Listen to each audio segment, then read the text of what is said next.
Hân hạnh kính chào và cảm ơn quý vị cho chúng ta trở lại với chương trình Thiền luận về đời sống. Mời quý vị cùng tôi chúng ta thư giãn qua một bình trà hay ly cà phê để mà bước vào cái thế giới thiền luận và tâm linh. Lần này liên hệ trực tiếp với cái đề tài và cái khái niệm gọi là tâm linh. Chúng ta sẽ nhìn sâu hơn vào cái sự linh thiêng của những vong hồn, vong linh, linh hồn, ma quỷ, hay là vào một cái thế giới mà chúng ta thường hay gọi là cái thế giới quan niệm của sự đầu thai của những người đã chết, của những kiếp trước và bao nhiêu năm đó ở bên thế giới bên kia, rồi họ đầu thai, họ trở về với thế giới của chúng ta bên này. Chúng ta sẽ nói nhiều hơn những cái vấn đề đó. Và nó cũng liên hệ đến những cái câu hỏi mà chúng ta thường hay thắc mắc, quan tâm rằng, tự hỏi với chính mình trong dân gian và trong xã hội thì nói rằng khi chúng ta chết thì linh hồn của chúng ta đi về đâu? Chung là nói nhiều khi ít ai đặt câu hỏi, cũng có thể có một số người đặt câu hỏi linh hồn của chúng ta phát xuất từ đâu đến, và sau khi chết chúng ta sẽ đi về đâu? Ông bà, cha mẹ, tổ tiên, thân thương của chúng ta, những linh hồn đó sau khi họ chết, họ đã về thế giới bên kia, họ đi lên thiên đàng hay là họ xuống địa ngục, hay là họ vất vương đâu đó. Mà dù họ có lên thiên đàng hay xuống địa ngục hay là ở đâu đó thì đó chỉ là một giả thuyết không thôi thưa quý vị. Mà ngay cả cái giả thuyết mà gọi là nói là con người của chúng ta đầu thai, nhưng người đời của chúng ta luôn luôn ấp ủ cái quan niệm rằng không, linh hồn, vong linh của ông bà, cha mẹ của chúng ta luôn luôn vẫn còn đâu đó và thỉnh thoảng trở về để mà phù hộ con cháu, giúp đỡ con cháu.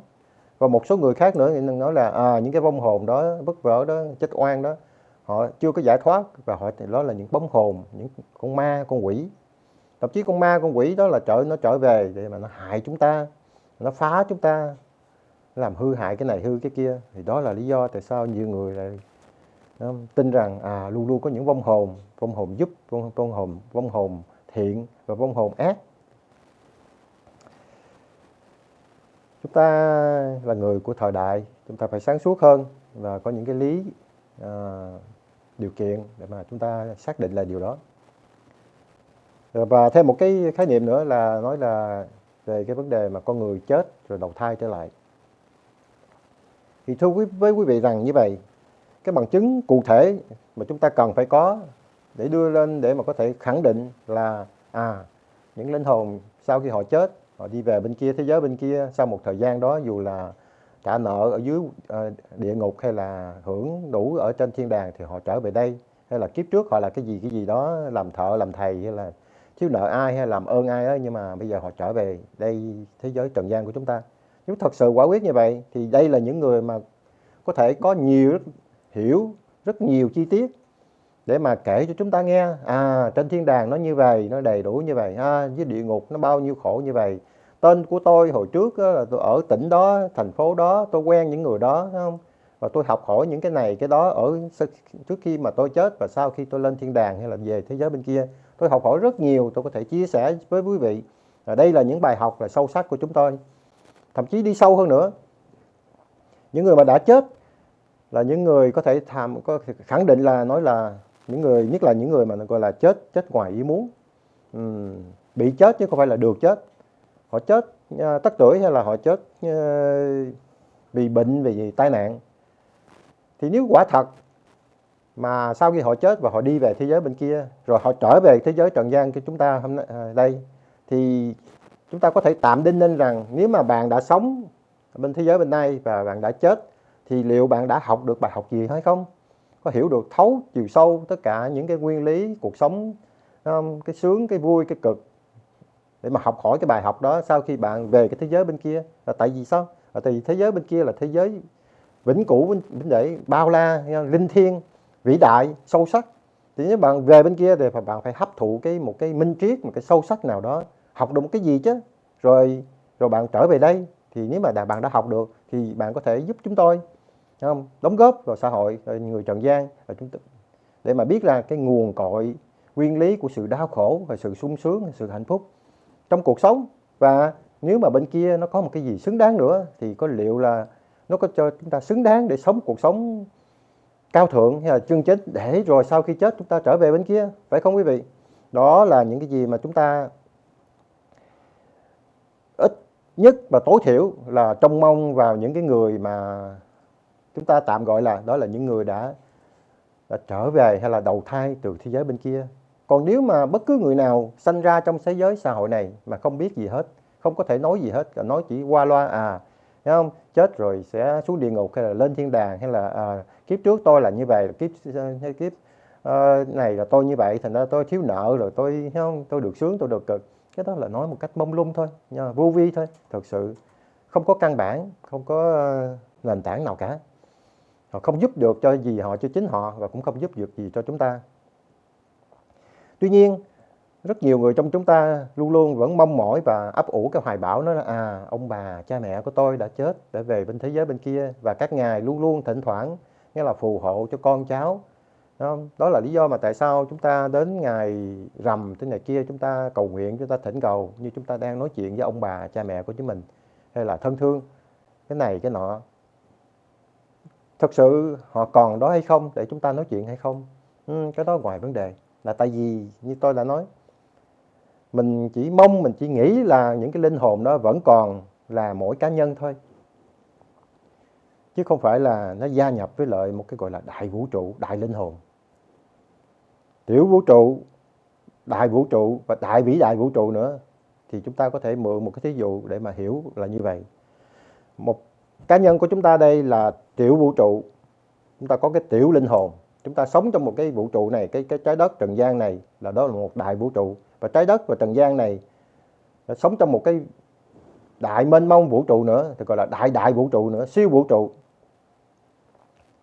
Thì bây giờ chúng ta trở lời lui lại chính cá nhân mỗi chúng ta đây. Quý vị hãy nghĩ xem, tạm gọi chúng ta mỗi cá nhân đây là một đại vũ trụ. Tại sao là đại vũ mình chúng ta là đại vũ trụ của những tiểu vũ trụ, tay chân tế bào, tóc tai này kia vân vân vân vân, gan ruột, máu huyết vân vân. Lấy thí dụ một cái những bị tai nạn hay là bị chiến tranh rồi bị cắt đứt tay chân, thì trong thời gian thí dụ như cá nhân tôi và các bạn đây, chúng ta lấy cái ngón tay này, chúng ta nói bây giờ chúng ta lấy một cái kim mà đâm vô, hay là lấy cái búa đập nó, thì dĩ nhiên là chúng ta la quái quái là nó đau. Là tại sao? Là tại vì cái ngón tay đó nó có cái linh hồn, nó liên kết với lại toàn cơ thể của chúng ta là một linh hồn, là một đại linh hồn, đại vũ trụ. Mà khi mà cắt nó ra, cắt hẳn nó đứt ra, rời hẳn cái cơ thể của chúng ta, rồi sau khi đó thì dù có lấy cái búa hay là đập vô cái ngón tay đó bao nhiêu lần đi nữa, nó cũng vẫn không có cảm giác gì cả. Nó không có cảm giác, tại sao vậy? Là tại vì cái linh hồn không còn nữa, là linh hồn của trong những tế bào nhỏ đó và toàn cái ngón tay đó đã mất rồi. Nó không mất, thưa quý vị, nó không mất đi đâu cả, nó vẫn còn trở về, tất cả nó trở về với lại toàn cơ thể của chúng ta.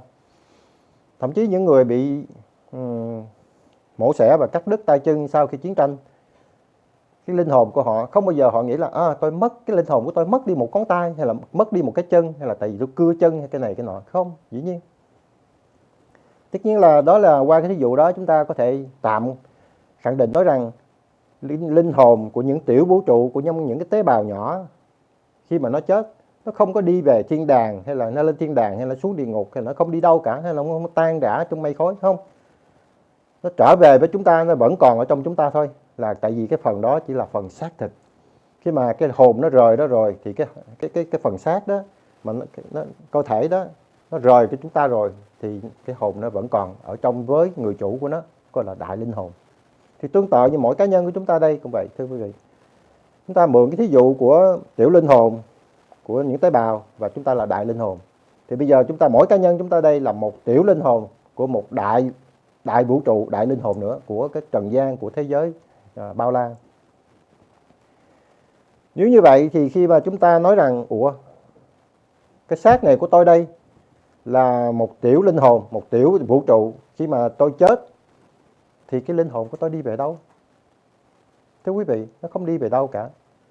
Cái linh hồn của cá nhân của chúng ta chỉ là thuộc lệ vào một cái gọi là đại linh hồn, đại vũ trụ. Nó không đi về đâu cả, không mất đi đâu cả. Mỗi cá nhân của chúng ta đây hiện giờ là mang tiếng là một cá nhân, mỗi người. Thì mỗi người đó cũng tương tự như cái thí dụ của mỗi tế bào nhỏ và hàng ngàn, hàng triệu cái tế bào ở trong cơ thể chúng ta. Mỗi tế bào đó là một cá nhân, một tiểu vũ trụ, một tiểu thế giới. Thì khi nó chết, chính những cái đó nó chết đi, thì hồn của nó trở về cá nhân của chúng ta. Thì tương tự mỗi cá nhân của chúng ta khi chết rồi thì cái linh hồn của chúng ta nó trở về với, nó vẫn không nguyên vẹn với cái đại linh hồn, đại vũ trụ và đại thế giới, phải không quý vị? Đó là một cái sự lý luận để mà chúng ta hay nghĩ rằng, để mà trả lời cái câu hỏi là khi mà tôi chết thì hồn của tôi đi về đâu, thì câu trả lời là không đi về đâu cả, thấy không? Thì nó trở về, nó cờ dần dính liền, thấy không?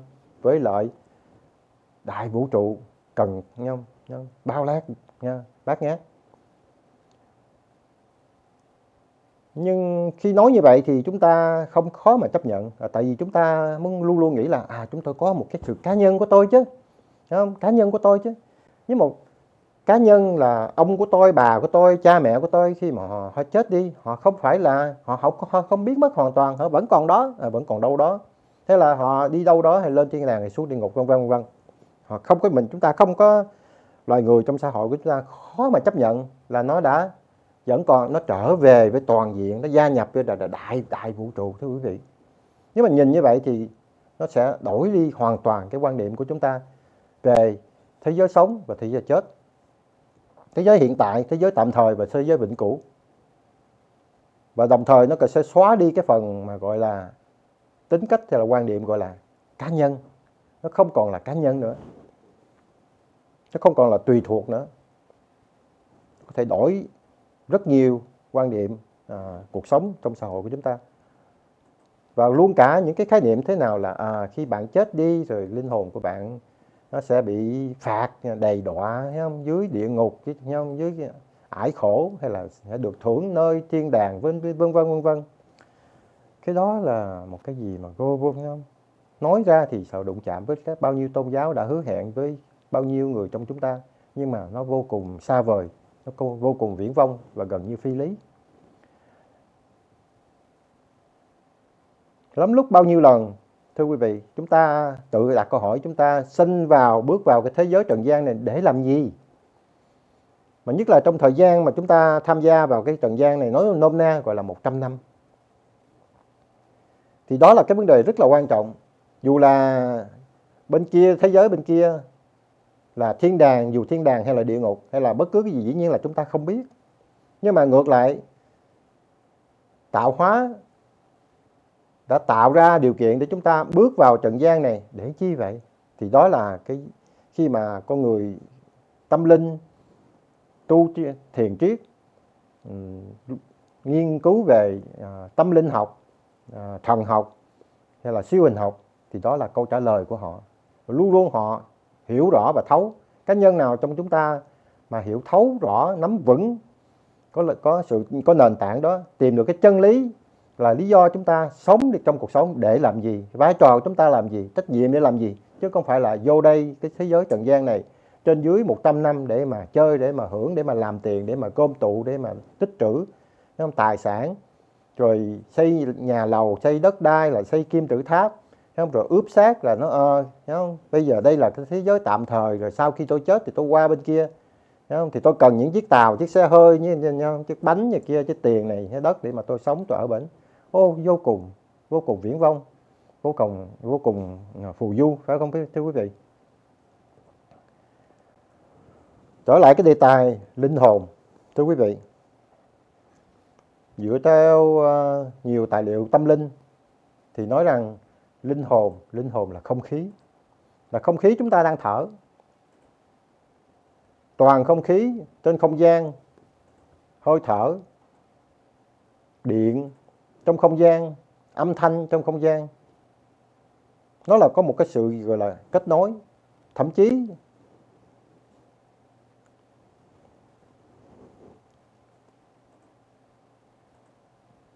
rất là có thể quả quyết nói không gian, hơi thở là linh hồn, phải không quý vị? Tại sao không? Là tại vì thưa quý vị nghĩ xem, nếu các bạn và chúng ta đây nín thở thì xem được có bao lâu thì chúng ta sẽ tắt thở rồi chúng ta chết. Cái câu nói nghe có lý quá phải không quý vị? Cái ông này ông nói là linh hồn là không khí, là không gian. Thì đúng vậy, tại vì nếu mà chúng ta không tiếp tục hít vào và thở ra và đem cái linh hồn và dính liều gắn bó không? Liên tục với cái linh hồn của đại vũ trụ, siêu vũ trụ, của đại thế giới thì chúng ta sẽ chết, phải không quý vị? Đúng vậy. Ngoài cái vấn đề là chúng ta cần phải ăn vô rồi thải ra, uống vô rồi thải ra, cái đó là phải cung cấp để mà phù hợp cho cái phần thể xác. Nhưng mà cái phần thể xác này dù có bao nhiêu nước, bao nhiêu đồ ăn, thức ăn, bổ dưỡng cách mấy đi nữa, mà thử xem, tôi thách quý vị và tất cả mọi người trong chúng ta nín thở, không thở mà không được hơi vô và không được hơi ra thì liệu chúng ta sẽ sống trong bao lâu? Thậm chí đó là định nghĩa của người chết. Người chết là khi người ta nín thở, chứ không phải là tại vì tim người ta ngưng đập. Thậm chí tim có thể ngưng đập hay là nhiều cái bộ phận khác có thể ngưng làm việc, nhưng mà nếu mà cái người đó cái hơi thở vẫn còn đi vô và đi ra thì đó là điều kiện gọi là tối thiểu mà chánh yếu để mà giúp cho mỗi người cá nhân của chúng ta gọi là người phàm tục để mà tiếp tục gọi là còn sống. Chính vì những cái hơi thở đó, những cái hơi không khí đó, và đó là linh hồn của vũ trụ, và nếu mà nó đi vào trong chúng ta và đi vào trong tiểu vũ trụ và tiểu tế bào của chúng ta thì nó sẽ cho chúng ta sức sống, nhiệt sống, sức mạnh. Đây là một vấn đề rất ít người mà nghĩ đến vấn đề đó, phải không quý vị? Thưa quý vị,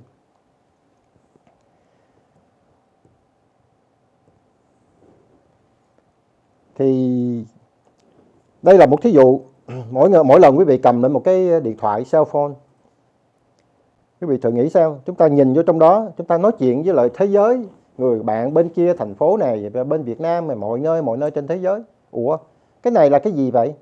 Mà nó có cái gì mà nó là liên tục, nó bắt trong dòng sống, trong điện tử, trong thế giới để chúng ta có thể nói chuyện với nhau, nhìn nhau, nghe nhau, rồi radio, hệ thống radio, rồi hệ thống tivi. Ủa, một cái hộp vậy thôi, một cái điện tử vô tri vô giác. Mà tại sao chúng ta có thể nhờ nó mà nói chuyện và thông thoại lẫn nhau? Trong khi đó nếu mà không có nó thì dĩ nhiên ta nói chuyện với một người ở bên kia đường hay là ở ngoài kia bên kia thành phố hoàn toàn là bất lực, phải không quý vị? Hoàn toàn không điều kiện. Thì thế thì trong này nó có cái gì mà chúng ta không có, phải không quý vị? Nếu mà nói về vấn đề tâm linh, siêu tâm linh, thì con người trong luyện trong tâm linh là cái gì mà chúng ta đã mất đi cái tài năng để mà luyện cái tâm linh, cái lý trí toàn diện của chúng mình. Có những cái con chip nó tương tự như trong cái radio hay trong cái cell phone hay là trong TV. Tại vì nếu mà chúng ta đã luyện được cá nhân của chúng ta như vậy thì chúng ta có thể nói chuyện lẫn nhau xuyên thế giới, xuyên bang, xuyên thành phố, có thể thấy nhau, vân vân, cũng như là đang ngồi ngay trước mặt lẫn nhau. Thì mang tiếng là chúng ta là cá nhân siêu sâu sắc và có những cái tâm linh và linh hồn mãnh liệt, nhưng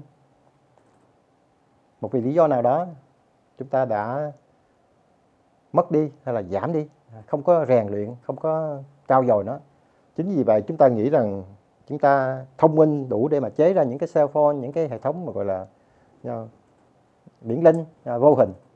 Thì đó là cũng nói lên thêm một cái vấn đề mà có thể giúp chúng ta suy nghĩ. Thỉnh thoảng chúng ta xài phone thường xuyên nhưng mà không bao giờ đặt câu hỏi, ủa cái gì bên này nó hay quá ha, nó hay, nó có trong đó mà chúng ta có thể liên hệ, liên kết lẫn nhau, thông thoại, nghe nhau, thấy nhau, vân vân vân vân. Thế gì?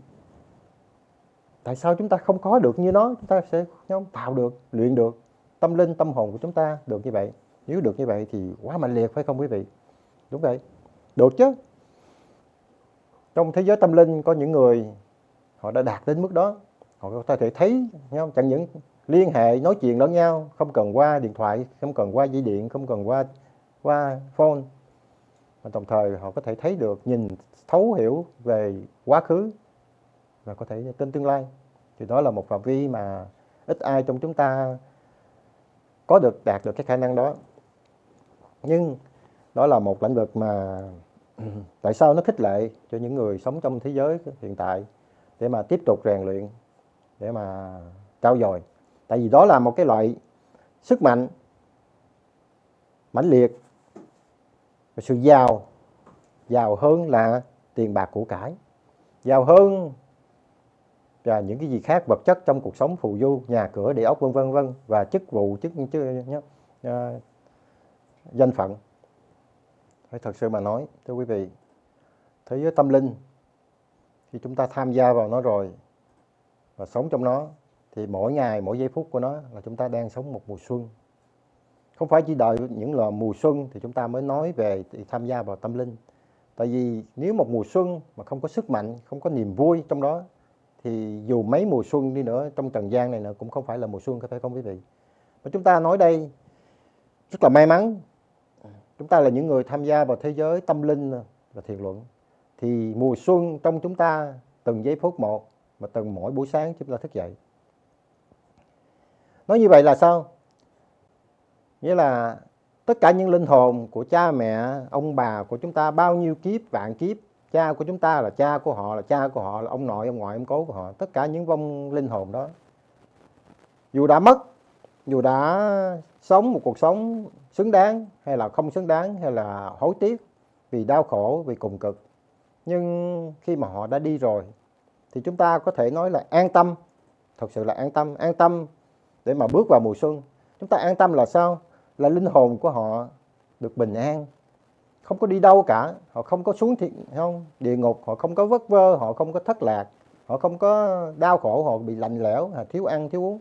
Và tại vì tất cả những linh hồn của họ đều gia nhập và trở về với gọi là đại linh hồn, đại vũ trụ, đại thế giới, họ bình an, thưa quý vị.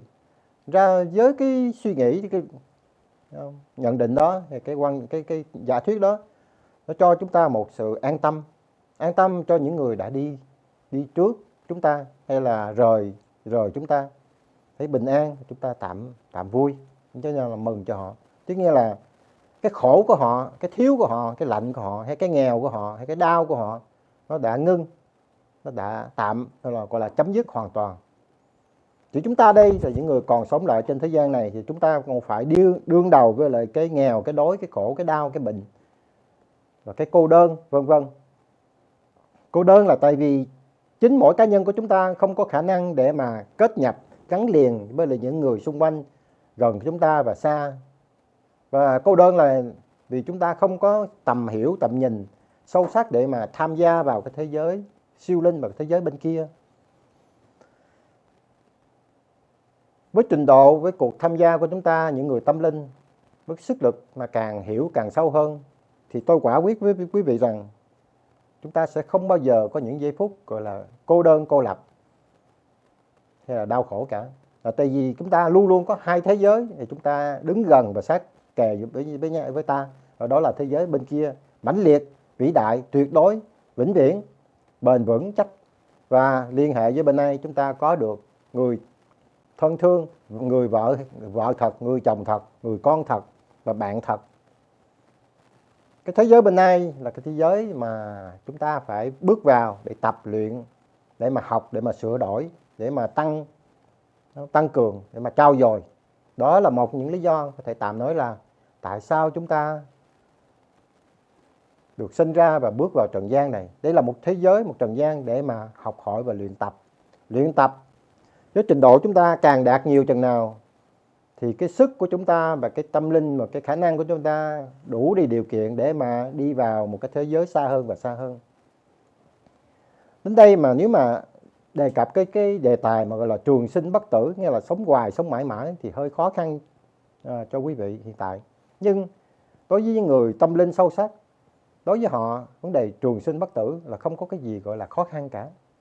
Có cái vấn đề là hiển nhiên rồi, là tại sao từng giây phút một họ sống bên đây, ở thế giới bên đây, tương tự như là Tử Thư Kinh của Phật giáo Tây Tạng. Đó là cái bài kinh mà nó dạy cho những đạo sĩ, những tu sĩ sống làm sao, học làm sao, kinh nghiệm sẽ thế nào, để chi? Để mà họ cái linh hồn của họ, cái phần hồn của họ, phần tâm linh của họ càng ngày càng gần kề sát với lại gia nhập với cái thế giới vĩ đại, siêu mãnh lực và tuyệt đối bên kia. Thì đó cũng là đồng thời cũng là một cái thử thách và cái quan niệm, cái giá trị mà tất cả những dân tu thiền và dân triết gia, thưa quý vị.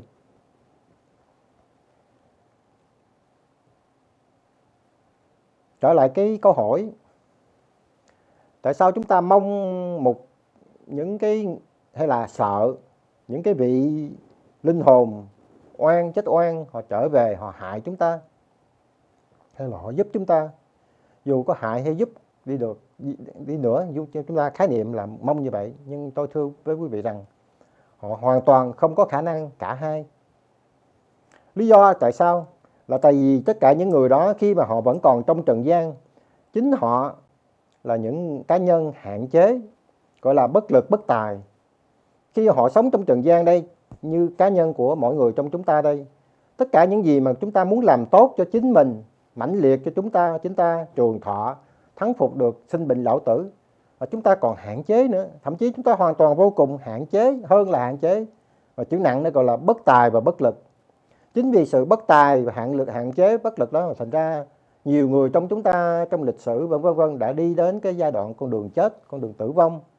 Rồi tử vong như vậy là tại vì họ ngoài ý muốn và ngoài sức lực của họ. Thành ra quý vị nghĩ xem, đây là những cá nhân mà trong trần gian này, trong giai đoạn này, họ đã rõ ràng, họ đã tự chứng minh cho chúng ta thấy cụ thể là đây là những người yếu, những người thiếu kém. Dù là họ là những người đã mang tiếng là những danh tài, danh nhân, là chế biến được bao nhiêu vũ khí, bao nhiêu khoa học tối tân này kia vân vân, hay là chinh phục bao nhiêu chiến tranh chiến trận, đã viết ra bao nhiêu bản kịch, bản nhạc, kỹ thuật hay là xây cất, nhưng đó là những người họ giỏi trong một phạm vi hạn chế, nhưng mà còn toàn diện những khía cạnh khác, những sức mạnh và cái giàu khác họ không có. Chính vì họ không có, thành ra họ mới đi đến một cái giai đoạn mà gọi bị lệ thuộc vào cái định mệnh của những người phàm tục. Thành ra họ chết ngoài ý muốn, chết trước tuổi, chết gián đoạn trong cuộc sống, trong cuộc vui của họ, trong cuộc gián đoạn trong cuộc công việc và hành trình của họ. Đúng vậy. Thành ra khi mà chúng ta nhìn những cá nhân như vậy, bạn đi học trong trường đời, trong trường trần gian, hay là trường học của chúng ta bạn đã dở rồi, thì khi bạn ra, thấy không, thì sau cái đó thì bạn sẽ không làm được gì hơn. Cũng như là những đứa con em của chúng ta học dở trong trường học, thành ra không có đủ điều kiện khi mà bước vào trường đời, thì chúng ta nói đây là những người học trường trần gian, và sau khi họ chết rồi thì họ qua bên kia thì họ cũng vẫn không cách nào họ tự động họ tự nhiên khá hơn, thưa quý vị.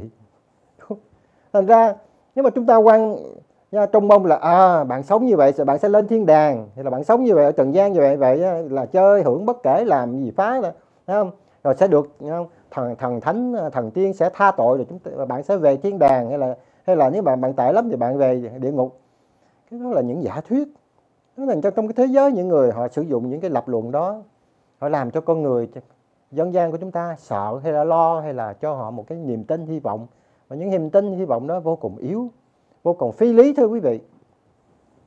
Nói như vậy thì quả thật là hơi vi phạm và đụng chạm với lại cái lập luận, hay là cái mục tiêu, hay là cái mục đích của những vị lãnh tụ bên tôn giáo, phải không quý vị? Thậm chí mà nói như vậy, trong cái thế giới tâm linh và minh triết, một cái vấn đề mà chúng ta rất là kỵ mà cười, mà coi là một cái chuyện hài hước và phi lý, là khi là những cái gọi là những cái loại đạo mà thờ tượng, thờ vật, cây cối, thấy không? Tượng này hình nọ, nói chuyện hay là cúng lại, hay là trước một cái tượng đó, nói như vậy thì rõ ràng nó đã vi phạm với bao nhiêu hành động và tập hóa thi hành của bao nhiêu ngàn triệu người trong dân gian của chúng ta.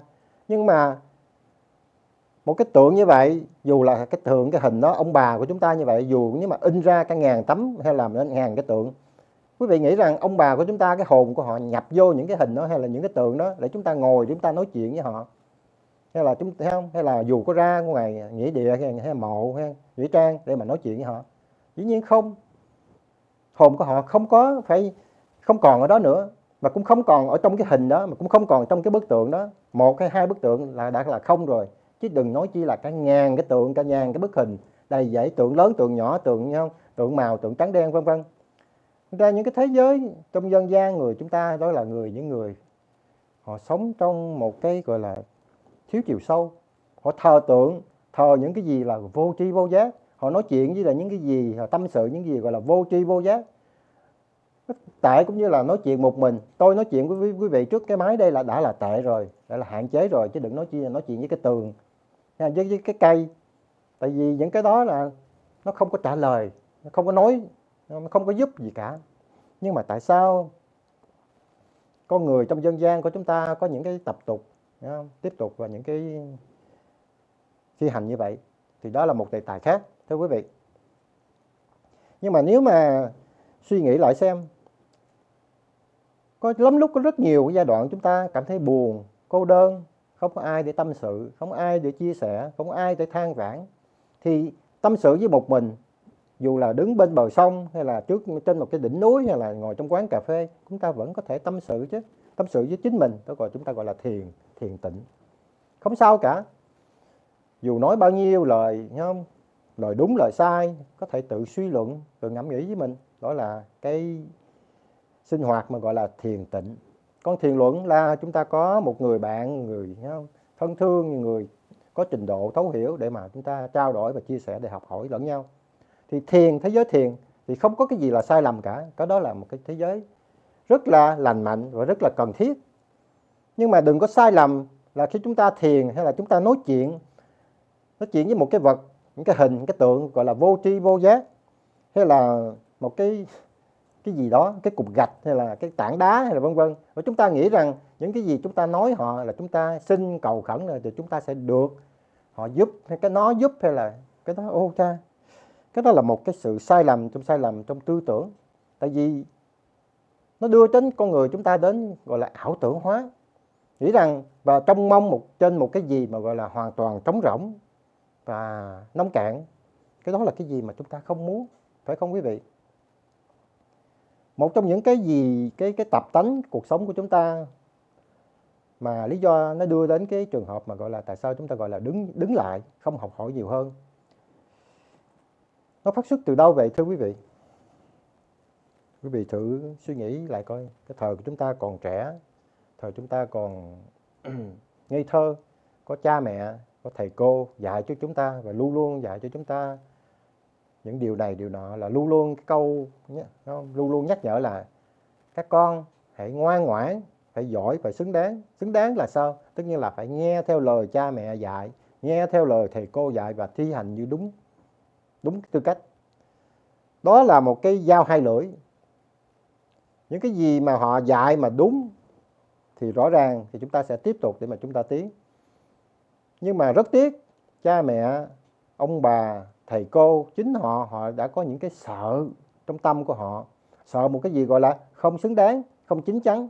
Rồi họ có những cái hạn chế của họ, mà lấy những cái hạn chế của họ chuyển qua, họ dạy cho chúng ta sợ những cái gì mà nó phong lung, cũng như là sợ ma, sợ quỷ, sợ những cái gì mà không đáng sợ.